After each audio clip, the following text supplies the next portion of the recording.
Sí. ¿Cambiaste ese? Sí. Y tiré las... Ah, mira. Bien.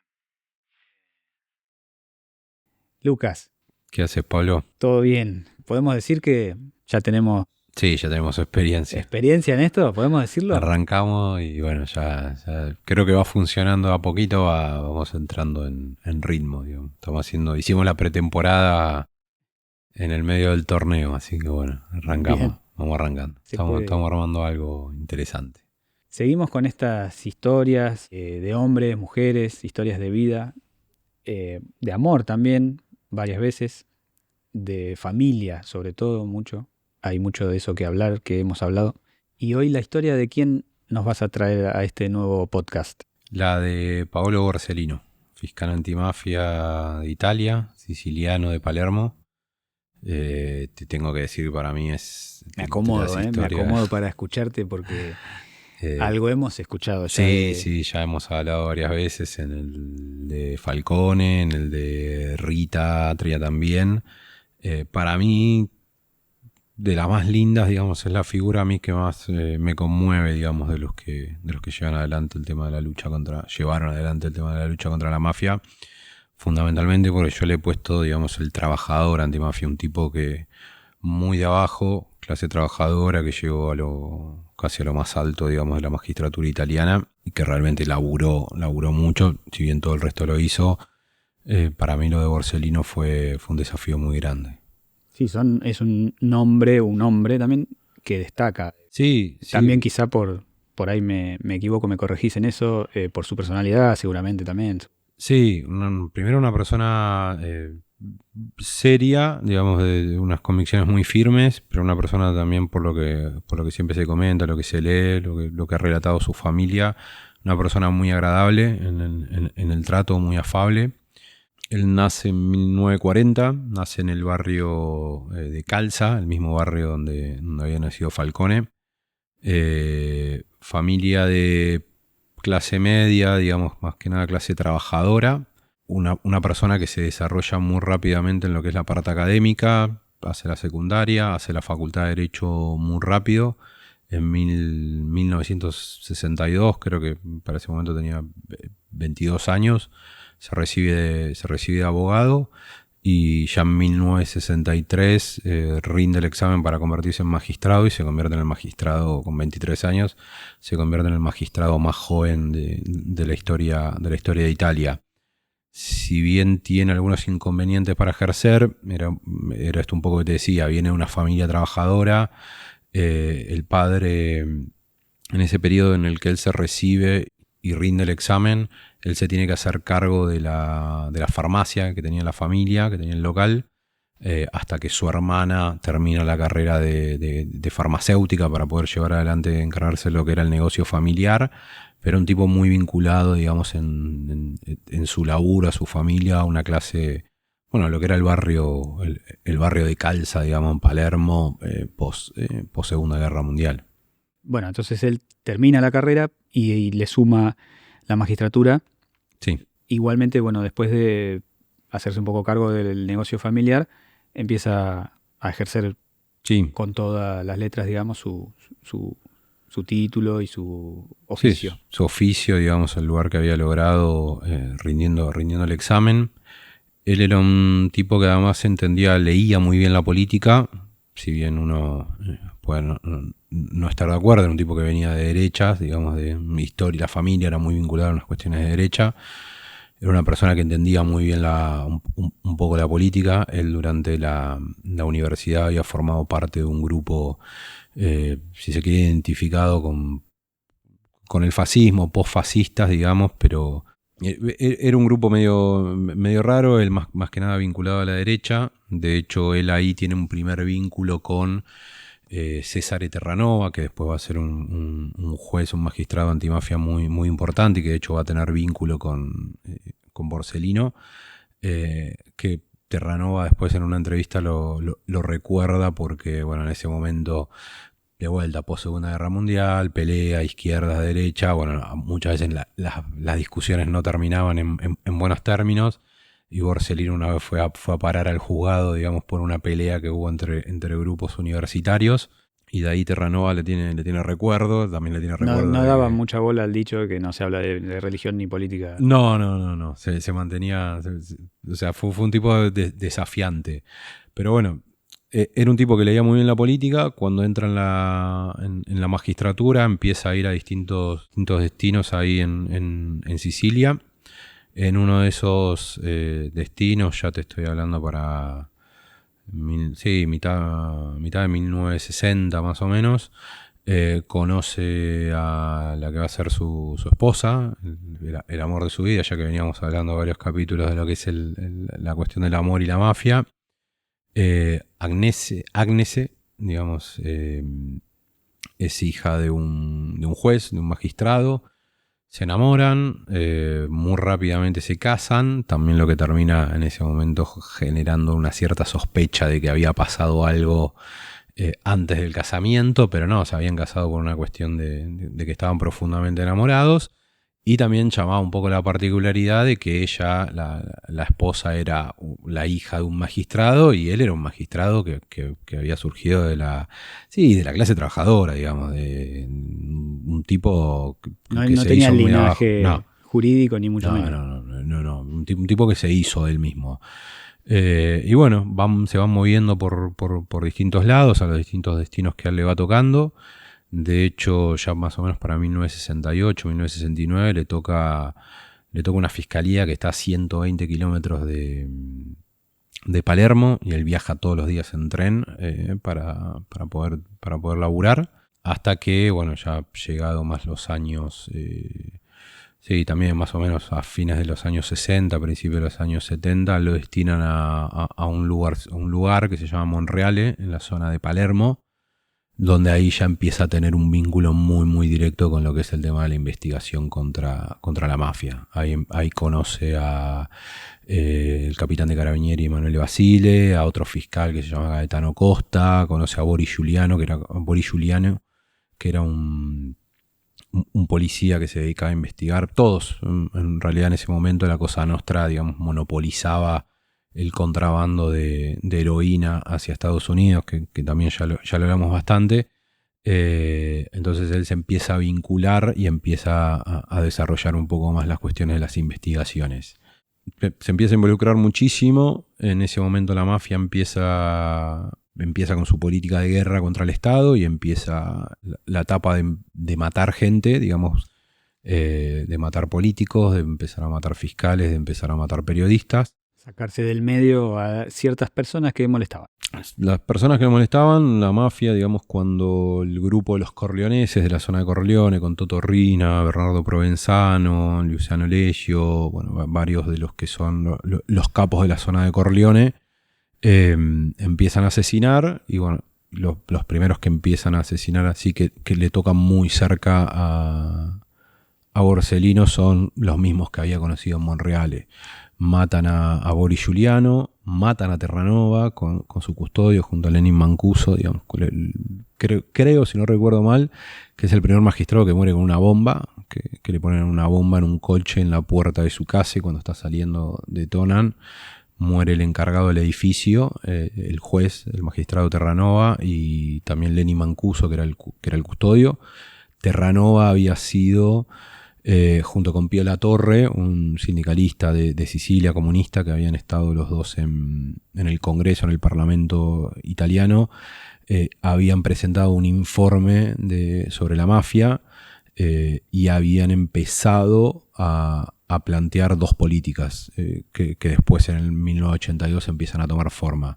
La primera es que las asociaciones mafiosas, digamos, reconocer que hay organizaciones mafiosas y penalizar a las personas, digamos, por el hecho de formar parte de la organización mafiosa, que ya formar parte de la organización mafiosa... Sí, por complicidad. Por formar parte de la organización, es una forma de delito. sos un mafioso, digamos. Y la segunda, que yo creo que es la más importante y la trascendental y que sigue perdurando en el tiempo, es la de sacarle los bienes a la mafia. Que la mafia pierda todo el dinero que había logrado acumular. Terranova es uno de los promotores en 1978, 1979, en el 79 de septiembre del 79 lo matan Recién en el 82 se logran sancionar estas leyes cuando matan primero a Pío La Torre y después matan al general Carlo de la Chiesa, que era el que el Estado Nacional había enviado a Sicilia para combatir a la mafia. En 1980 matan a Gaetano Costa, el otro fiscal que trabajaba ahí también con Borsellino en la zona de Monreale, y matan al capitán de Carabinieri Emanuele Basile, que entre los tres, digamos, entre Borsellino, Gaetano Costa y... Entre los tres que estaban trabajando, bueno, como que se rompe esa tríada y queda Borsellino. Queda Borsellino. A continuar con esas investigaciones. Continúa con esas investigaciones. Después, de hecho, Borsellino logra encarcelar a quienes habían asesinado también al jefe de la escuadra móvil, digamos, que es de la policía de Sicilia, al asesino de Boris Giuliano, a los asesinos de Gaetano Costa y a los de Emanuele Basile. Al poco tiempo, cuando ahí se da el salto más grande, yo creo que se empieza a notar toda el expertise, el trabajo que le ponía encima y la capacidad que tenía Borsellino cuando se crea el pool antimafia en Palermo y le piden a Borsellino que forme parte. Ya Terranova lo había planteado, pero bueno, él empieza a trabajar fuertemente en lo que es el pool antimafia cuando el sucesor de Cesare Terranova, Rocco Chinnici, lo ingresa, digamos, a Borsellino en ese equipo. Bueno, entonces estamos ahí en el equipo del llamado pool antimafia, donde Borsellino, digamos que encabeza. Sí. Donde se empieza a complicar porque ese avance empezó como a mover un poco bastante, digamos, a diferencia de lo previo, ¿no? Y con el pool antimafia cambia todo. Cambia todo porque las investigaciones eran todas muy parceladas. Directamente se toma la decisión de investigar a la mafia, a la Cosa Nostra, la mafia siciliana, como una organización centralizada. Ahí tenías un equipo de 5 o 6 fiscales. Trabajaban mucho también con varios policías, con Pepe Montana, con Nini Casarà. Empiezan todos a trabajar. Empiezan a hacer bastantes investigaciones que logran no solamente encargarse de los mafiosos, sino que también se empiezan a encargar de la parte política que estaba vinculada a la mafia. Y bueno, un poco como lo hablábamos en el primer podcast de Falcone, todas esas investigaciones, todo ese trabajo que venían haciendo encuentra el salto de calidad o empieza a cerrarse todos esos años de trabajo cuando en 1983 en Brasil detienen a Tommaso Busetta, un mafioso importante que había formado parte de la llamada comisión que dirigía a la Cosa Nostra, pero que se tuvo que exiliar porque los corleoneses le habían matado ya 11 familiares. Como no lo encontraban a él, le mataban a los hijos, le mataban al cuñado, le mataban al hermano, o sea, todo lo que tuviera que ver con Busetta lo iban asesinando y bueno, Busetta se esconde básicamente. Sí, buscaban que aparezca, digamos, pero él no estaba de acuerdo con esa idea. No aparecía. Lo detienen a Busetta en San Pablo.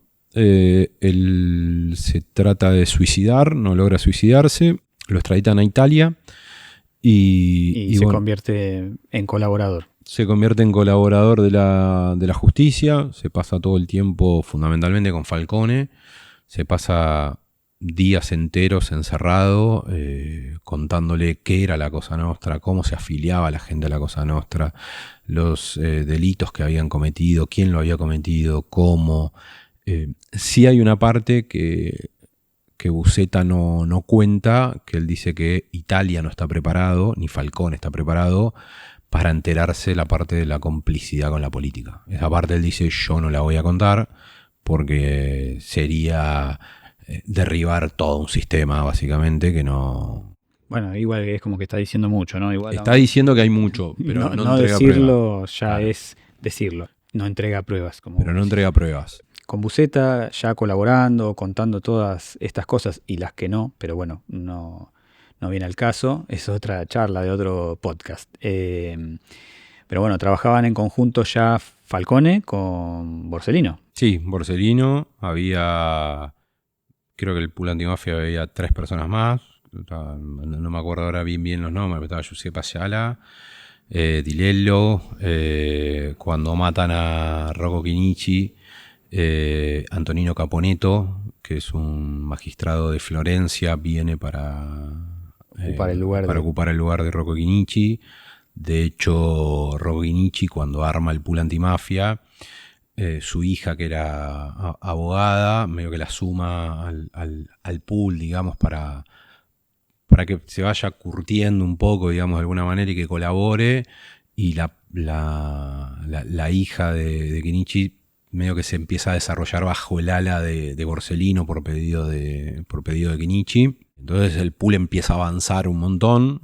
Con el testimonio de Buscetta se producen una cantidad enorme de detenciones. Algunas quedan afuera, digamos, no logran detener a los capos, pero a gente bastante muy importante de la Cosa Nostra logran detener. Era difícil encontrar al sector de los corleoneses. Esos van a quedar prófugos, la mayoría hasta los años 90. Pero bueno, logran una serie de detenciones enorme. Ahí también se abre un proceso muy particular, porque mientras se da toda esa situación, la mafia acelera también en el proceso de los asesinatos. Contraataca, si se quiere. Contraataca un poco. 1985 asesinan a Beppe Montana, un policía también muy reconocido por el trabajo que hacía, un tipo que se tomaba sus vacaciones en la misma isla de Sicilia y se iba a navegar por la zona donde había alta infiltración mafiosa, porque él decía, y de hecho está comprobado, que los mafiosos no salen de su zona de confort, que es donde tienen más protección. Entonces él se iba, si bien de vacaciones con su novia, a navegar, pero trataba de irse a lugares con mucho lugar de mafia. Bueno, sí, mitad de 1980. Todos unos enfermos del trabajo. Sí, claro. Del trabajo, de la responsabilidad, de la dedicación. Era esto que decíamos, ¿no? Me acuerdo en el primer capítulo hablamos mucho de que no eran superhéroes. Eran tipos que estaban muy comprometidos con lo que hacían, con la responsabilidad que habían asumido, e iban, sabiendo los riesgos, trataban de tomar las precauciones que podían, pero bueno, habían tomado esa responsabilidad y la trataban de cumplir. Te decía, verano 1985, Beppe Montana estaba de vacaciones, navegaba con un barquito, con una lancha. Cuando vuelve a dejar la lancha, 2 sicarios lo matan. Si bien se mataba policías, digamos, a ese nivel de que la mafia atacara a personas que de una manera tan eficiente conocieran sus secretos, que se pudieran infiltrar, era muy, muy raro, pero bueno, empieza a pasar.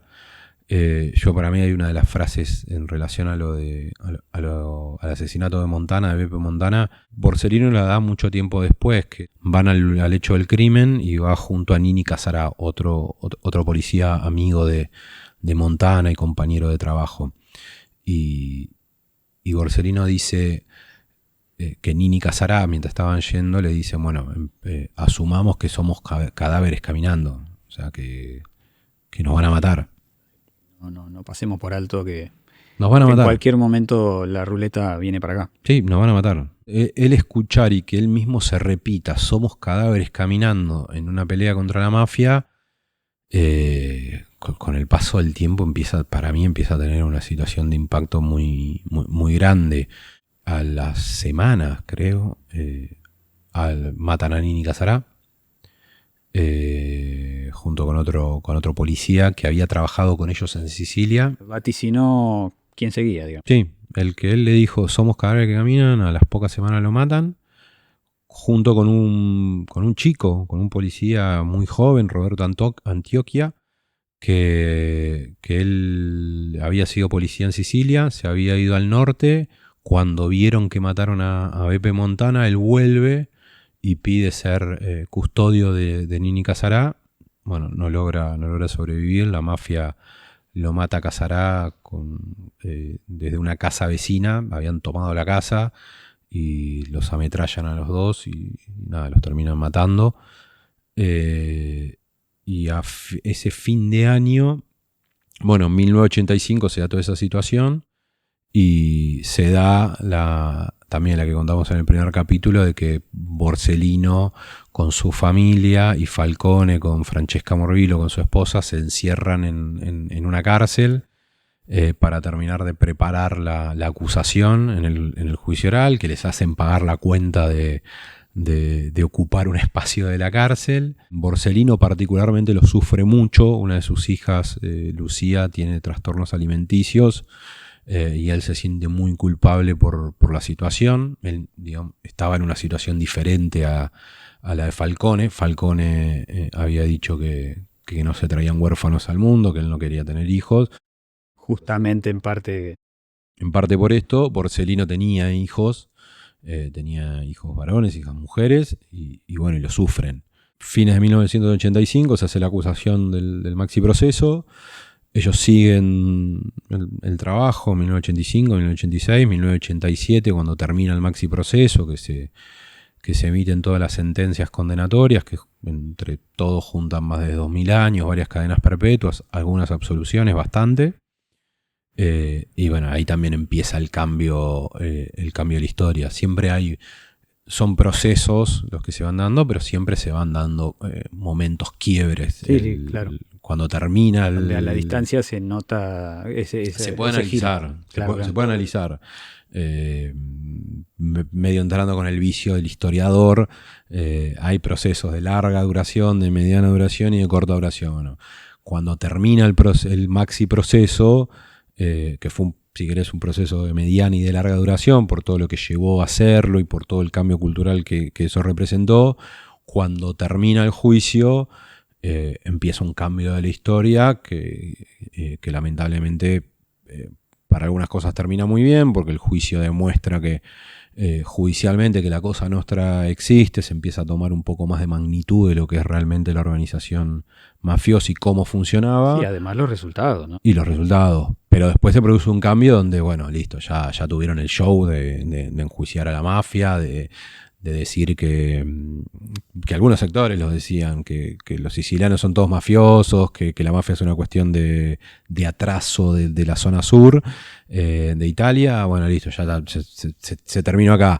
Y eso me parece que después termina decantando en lo que le pasa a Falcone, en lo que le pasa a Borsellino y lo que le pasa a un montón de otras personas más. Que no eran intocables tampoco los mafiosos y bueno, a pesar de los riesgos, ¿no? De los magistrados y de los jueces y los fiscales, policías, pero bueno, igualmente, por suerte, había gente que tenía lo que tenía que tener. Sí. Y estos dos claramente lo tenían. ¿Cómo era esa relación? Porque hablamos un poco desde el lado Falcone, pero ahora con Borsellino, estos dos jueces trabajando codo a codo con su familia a la par, metidos en una cárcel haciendo miles y miles de fojas de... Tenían un buen vínculo. De hecho, hay varios recortes, varias recopilaciones de que tenían un buen vínculo, se llevaban muy bien entre ellos. También discutían, de hecho, varios años después van a tener una discusión muy fuerte. Creo que sinceramente no se llegó a materializar, pero cuando Falcone, ya te estoy hablando año 91, después volvemos, digamos, de lo que pasó el maxi proceso, pero en el 91, cuando Falcone se va al ministerio, de lo que sería el Ministerio de Justicia Nacional, y tiene una idea de empezar a crear organizaciones o instituciones más centradas que tengan un mayor control, Borsellino no está de acuerdo y de hecho firma una solicitada en contra de lo que Falcone quería hacer, pero tenía que ver con una cuestión estrictamente un desacuerdo profesional, no tenía nada que ver.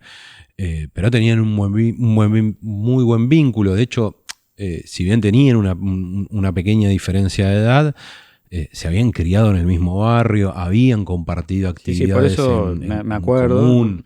Era distinto. Era un vínculo que yo no sé si... De confianza también, ¿no? De confianza, eso ya es mucho, más allá de lo que puede ser amistoso o de vivir haber nacido en el mismo barrio.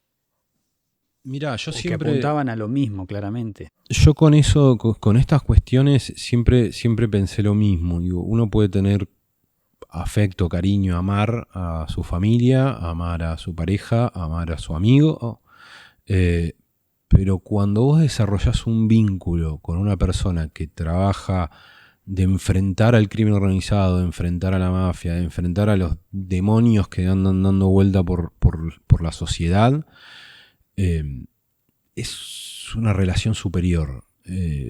Porque quizás no tenés un cariño que viene transmitido por la sangre, que viene del enamoramiento o que viene de la circunstancia que te conociste en un proceso. Esto venía de un convencimiento y de que los dos iban a ir hasta un mismo lugar por una misma idea.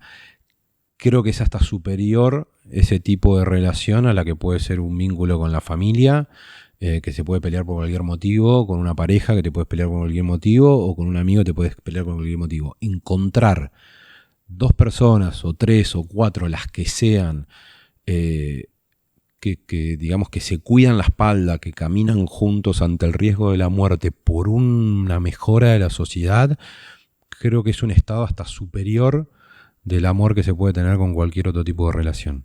Sí, me aparece mucho en situaciones de guerra, ¿no? O sea, bueno, Sí, ahí para mí claramente no hay ningún tipo de justificativo, pero sí para la gente que está, el soldado, por decir así, me aparece mucho eso, sí, como ese riesgo constante y del que tenés al lado, que yo te cuido y vos me cuidás. sí.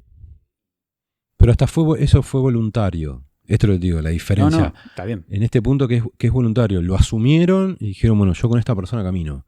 Acá se dio la particularidad en el caso de Falcone, que bueno, se conocían de chicos, pero no es que tuvieron el vínculo que hicieron en la universidad juntos. Sí, seguramente más casual es ese Más dato. casual.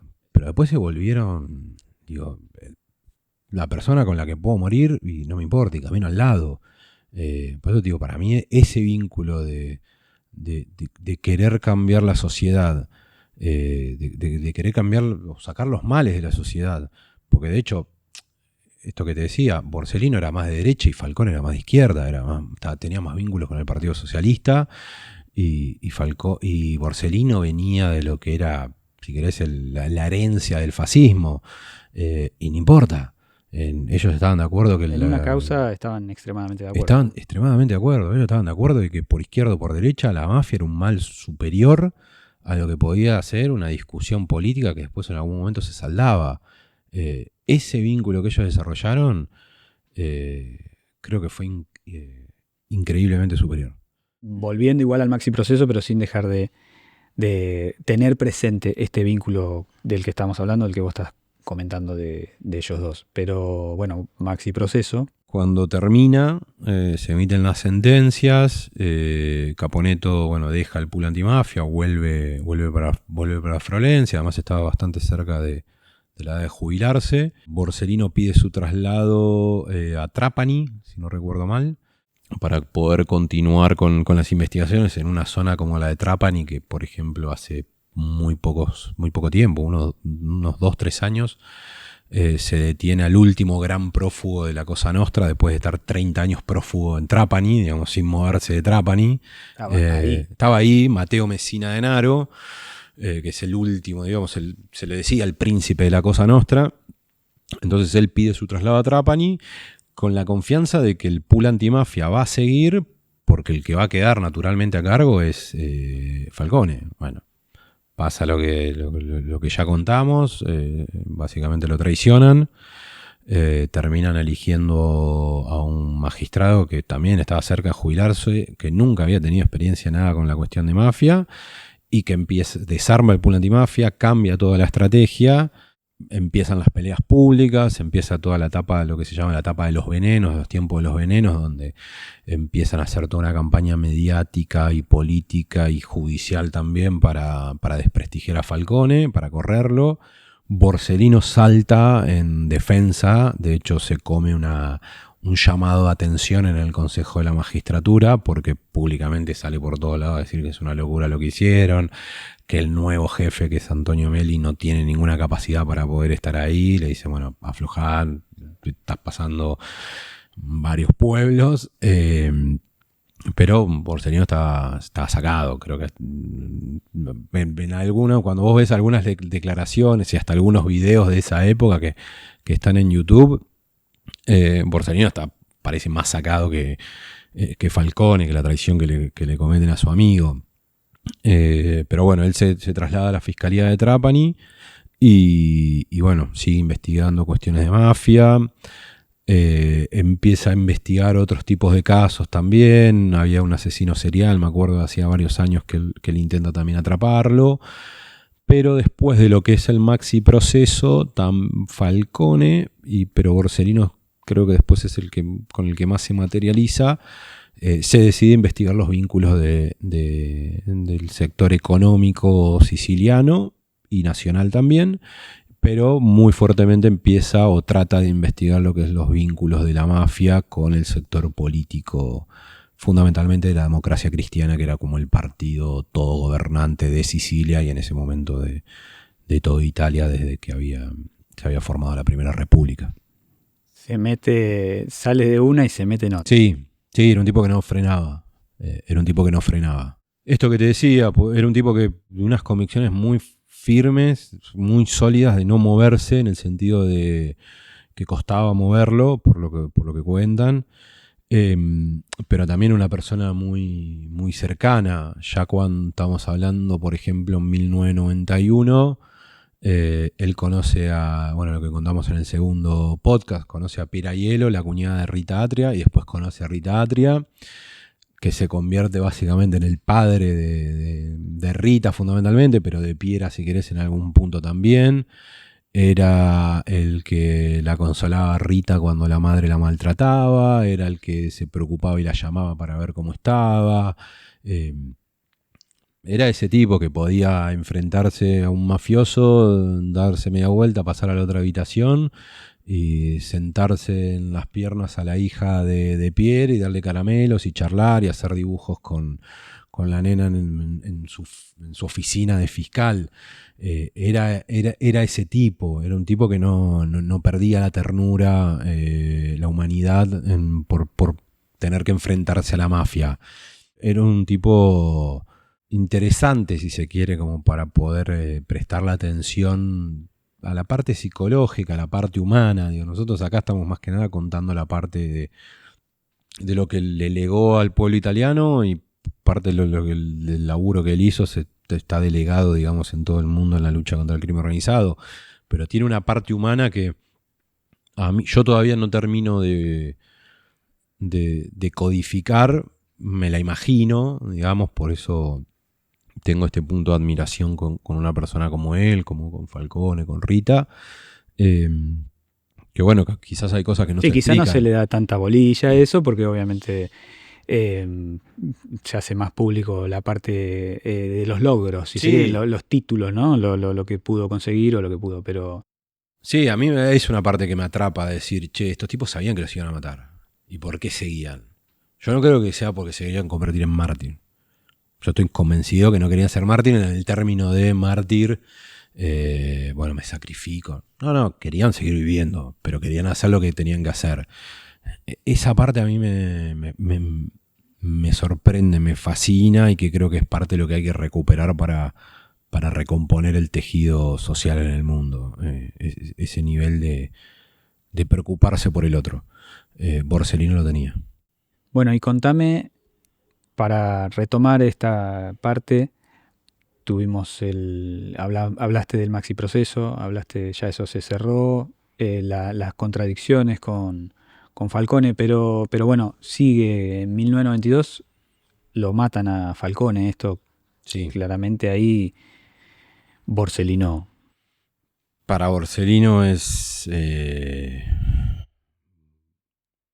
A ver, cuando lo traicionan varias veces a Falcone termina aceptando un cargo en Roma, en el Ministerio de Justicia. Se va con Francesca, con su esposa. Cuando lo asesinan, volviendo un fin de semana a Sicilia, ahí se dan cuenta que la mafia vuelve a acelerar, porque eso pasa después de que se confirma en las otras instancias judiciales la sentencia del maxi maxi proceso. Y ahí se produce, bueno, básicamente lo que hace Borsellino es darse cuenta que la situación volvió a cambiar. 23 de mayo 1992 lo matan a Falcone, a Francesca, a 3 custodios. Falcone muere en los brazos de Borsellino, porque cuando Falcone muere después en el hospital. Lo que habías contado, que muere en el claro, hospital. Muere en el hospital. Y el que estaba al lado era el que estaba ahí es Borsellino. Después viene el funeral. También lo contamos un poco en el episodio de Rita, como todo está bastante vinculado, muy vinculado. Borsellino no se mueve del ataúd. Y básicamente cuando al otro día del funeral empieza una espiral de trabajo y de reuniones y de cosas, básicamente corriendo contra el tiempo. Él se da cuenta que el próximo que seguía era él. De hecho, su esposa varias veces le dice que él decía, bueno, ahora vienen por mí, me van a matar a mí. Después en un momento dice, no se supo muy bien por qué o cómo, pero él le cuenta a la esposa que le dice, vi la mafia a la cara, sé que el jefe de la policía, creo que de Carabinieri, no me acuerdo de qué zona, es un pinchado, quiere decir un afiliado a la mafia, y a ella le decía, dice, no, a mí no me va a matar la mafia, o sea, van a ser los ejecutantes, pero va a venir con la autorización de otros sectores. Pero bueno, después del asesinato de Falcone, públicamente Borsellino, de hecho, da una charla, si yo no recuerdo mal, en una iglesia, y él habla directamente que bueno, a Falcone lo empezaron a matar cuando no le dieron el puesto y lo pusieron a Meli. Remarca que él no da el nombre, pero él remarca un Judas que lo traicionó, dice la palabra Judas específicamente. Y empieza una espiral de empezar a investigar quién estaba atrás de la muerte de Falcone. Él también se empieza a dar cuenta que después sí hubo una comprobación judicial muchos años después de que el Estado estaba negociando con la Cosa Nostra. Y eso Borsellino lo estaba empezando a investigar. Los servicios de inteligencia empezaban a tener negociaciones con la Cosa Nostra para que la Cosa Nostra parara de matar, a cambio de que les redujeran las limitaciones que tenían en la cárcel, que era una medida que había surgido por pedido de Falcone, que se conmutaran algunas condenas, digamos, para negociar. Las negociaciones, de hecho el nombre que toma en Italia son las tratativas. Y Borsellino se empieza a meter mucho con eso. Se empieza a meter mucho con eso. Después voy a volver a eso, pero él tiene una agenda rosa por el rojo en italiano. Claro, no rosa acá, sino una agenda roja, donde él iba escribiendo, claro, donde él iba escribiendo un montón de cosas que todavía tenía que comprobar o información que iba obteniendo. Y bueno, era acelerado. La mujer cuenta que él básicamente hablaba de la muerte todo el tiempo, de que lo iban a matar. Y bueno, 19 de julio, él va a comer con la familia, con la esposa y con uno o dos de sus hijos. Estamos hablando verano. Después de ahí él ya tenía mucha custodia, tenía 6 custodias, se movía con 6 custodias. Y bueno, después de comer a la tarde, creo que 4 y pico de la tarde, casi 5 de la tarde, va a visitar al centro de Palermo a su mamá, la calle Vía D'Amelio 21, que es una calle cortada. Una de sus custodias tiene una particularidad que era Emanuela Loy, que era una chica custodia, digamos, que era de las primeras custodias mujeres que había en Italia, que era guardaespaldas, que cuando Borsellino la ve, que a ella se le asigna, le dice, esta chica me va a cuidar a mí. Dice, ¿cuántos años tiene? Yo la tengo que estar cuidando a ella. Bueno, Emanuela Loy era una de esas custodias. Van hasta la casa de la madre. Baja del auto y cuando está entrando, está por entrar a la casa, por tocar el timbre, explota una bomba. de un auto que estaba ahí estacionado hacía varios días. La estaba como esperando. Fiat 126 creo que era, con una carga enorme de explosivos, y bueno, del atentado sobrevive solo un custodio, que fue el que se movió para estacionar uno de los autos. El otro estaba ahí donde bajó Borsellino, y muere él y mueren los 5 custodios. Vuelan todos los frentes de los edificios. Y bueno, de esa manera yo creo que la mafia y un sector corrupto del Estado se aseguraba frenar la investigación que Borsellino Era estaba como llevando adelante. el último eslabón de lo que se venía viendo. Y era el que podía frenar la tratativa, digamos, lo que yo le decía, las tratativas, las negociaciones mafia-Estado. Era el que podía frenarlo, y que no iba a frenarlo, primero por la decencia que él tenía, segundo porque habían matado a su amigo y habían matado a varios de sus amigos, y segundo porque estaba mal. Y él era el que lo iba a frenar. De hecho, yo creo que con el asesinato, el asesinato de Falcone conmueve a todo el mundo. El de Borsellino rompe todo. Rompe todo.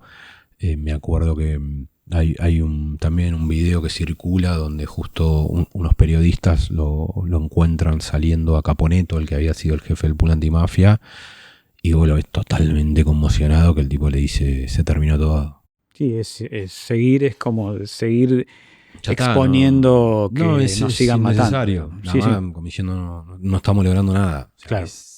Ya está, dice, bueno, en italiano, finito tutto, o sea, terminó todo. Se terminó todo acá, y vos lo ves conmocionado, que el tipo agarra el micrófono y no sabe qué hacer. Y de hecho, el de Falcón es como una preparación, el de Borsellino es el golpe que hace, que genera un cambio en gran medida, porque vos tenés a los pocos días el funeral de Estado en la Catedral de Palermo, que es solo de los custodios, porque la familia Borsellino rechaza el funeral del Estado. Bien, sí, dice, no queremos, No, o sea, el esto es un circo. Estado los dejó solo a él, Claro. lo dejó solo a Falcone, no vamos a participar de esto. Hacen el funeral, también están las imágenes que son impactantes, donde funeral de Estado y en la Catedral de Palermo, y no dejaban entrar a la gente. Y la gente en un momento rompe las vallas, rompe el cordón de policía y le dice: estos son nuestros muertos. O sea, ustedes salgan. O sea, nosotros tenemos que estar ahí con los muertos. Empiezan a gritar: saquen a la mafia del Estado. Les empiezan a cantar, los políticos casi que se tienen que esconder, tienen que huir. Y las imágenes son tremendas, la gente saltando las rejas, gente común. Sí, total, gente común. Muy indignada, impotente y gritándole, y furiosa, ¿no? Furiosa. Yo me acuerdo que vi, y debe estar por ahí, en un momento de entrevista a un chico, y el chico dice: yo me estaba por ahí de Sicilia, de acá no me voy. Dice: de acá no me voy, esta es mi tierra y la voy a defender de la mafia y de los corruptos, pero de acá no me voy. Para mí fue como que me cuesta hablarlo y decir, che, lo que pasó. Pero bueno, 24 de julio, funeral privado, digamos, de Borsellino, y llegan 10.000 personas. O sea, caen 10.000 personas al funeral.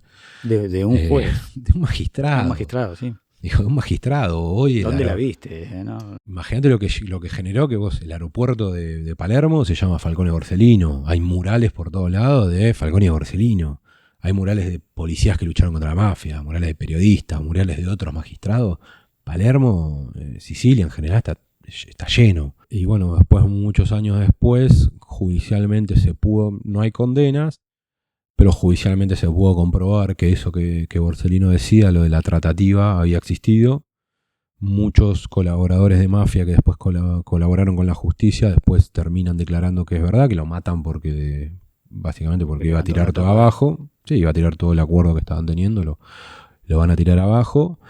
Pero bueno, judicialmente después no se avanzó. Si bien se declaró que esas negociaciones existieron, no hay condenados. ¿Sí? Después tuvieron los condenados por preparar la bomba, pero siempre en torno al asesinato de Borsellino siempre hubo algo más, una sospecha más, bastante confirmada a mi parecer, de que sectores corruptos del Estado participaron o querían luz verde, como diciendo, bueno, si hay que sacarlo del medio, saquémoslo. Pero bueno, fue por eso, digo, uno de los más sorprendentes.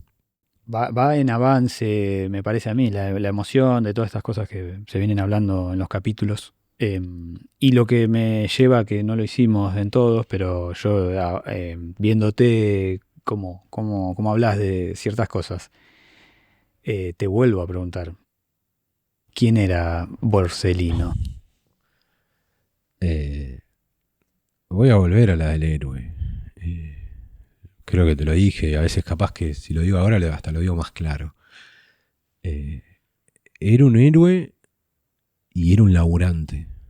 Digo, este fue el tipo que se rompió el culo por llegar, asumió una responsabilidad, la llevó adelante, tenía hijos y dijo, este mundo así de mierda como está, no, para mis hijos no pueden quedar, no pueden seguir conviviendo con la mafia como tuve que convivir yo durante un montón del tiempo de mi vida. Fue un tipo que asumió las responsabilidades, creo que el mayor desafío hoy, y para mí por eso te digo que no sé si lo tomo como ejemplo, lo tomo como referencia, de que me gustaría tener la convicción que tiene de decir, ya hay que hacer esto, y bueno, hay que hacerlo.